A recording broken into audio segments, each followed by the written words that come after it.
high friends welcome back to our channel ఇలా border వచ్చిన సారీస్ కి హ్యాండ్స్ కి అయితే పీస్ పడకుండా కుట్టలేకపోతున్నామండి ఎందుకంటే చాలా చిన్న బ్లౌజులు ఇస్తున్నాడు చిన్న సైజు బ్లౌజులకైనా కూడా మనకు పీస్ అనేది పడుతూ ఉంది ఆ పీస్ అనేది మనము జాయింట్ బయటికి కనపడకుండా ఎలా వేసుకోవాలో చూద్దాము మామూలుగా అయితే ఇలా మనము ఒకదాని మీద ఒకటి పెట్టేసి ఇలా వేసుకొని ఆ పైకి వేసి కుడతాము అలా కుట్టినప్పుడు మనకు లోపల పీస్ అనేది కనపడుతుందండి ఆ పీస్ కనపడకుండా మనం ఎలా వేసుకోవాలో చూద్దాము ఇలా మనము ఆపోజిట్ గా క్లాత్ పెట్టేసి ఇలా ఆపోజిట్ గా పెట్టుకోవాలండి పెట్టేసి కింద లైనింగ్ పెట్టి ఒకేసారి జాయింట్ చేసుకోవచ్చు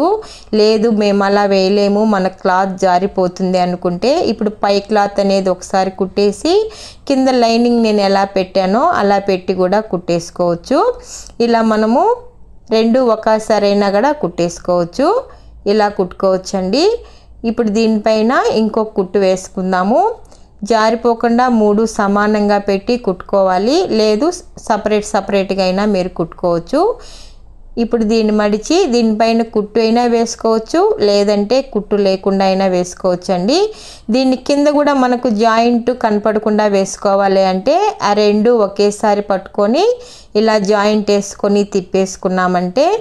కుట్టు అనేది వేసేసుకొని ఇలా తిప్పించుకున్నామంటే అక్కడ కూడా మనకు పీస్ అనేది బయటికి కనపడకుండా ఉంటుంది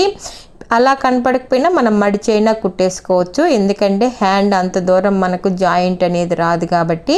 మామూలుగా మడిచైనా కుట్టేసుకోవచ్చండి ఇలా కుట్టేసి దీనిపైన కుట్టు అనేది మన ఇష్టము వేసినా వేయకున్నా పర్వాలేదు నేనైతే కుట్టు వేసాను అలాగే ఈ పక్క కుట్టు పెట్టుకున్నాం కూడా దానికి కూడా అలాగే కుట్టేసుకుందాము ఇలా లోపల కనపడకుండా ఉంటే మనం మామూలుగా కనపడేటట్టుగా కుట్టామంటే లోపల మనకు గుచ్చుకున్నట్టు అనిపిస్తూ ఉంటుంది ఇలా వేసి కుట్టుకున్నామంటే మనకు కంఫర్ట్ గా ఉంటుందండి కొత్తగా నా ఛానల్ చూస్తున్నట్లయితే లైక్ చేయండి షేర్ చేయండి సబ్స్క్రైబ్ చేసుకోండి మీకు ఈ వీడియో నచ్చిందని అనుకుంటున్నాను ఇలా మనకు సమానంగా వేసి కట్ చేసుకున్నామంటే లోపల మనకి పీస్ అనేది కనపడకుండా నీట్ గా ఉంటుందండి థాంక్యూ ఫర్ వాచింగ్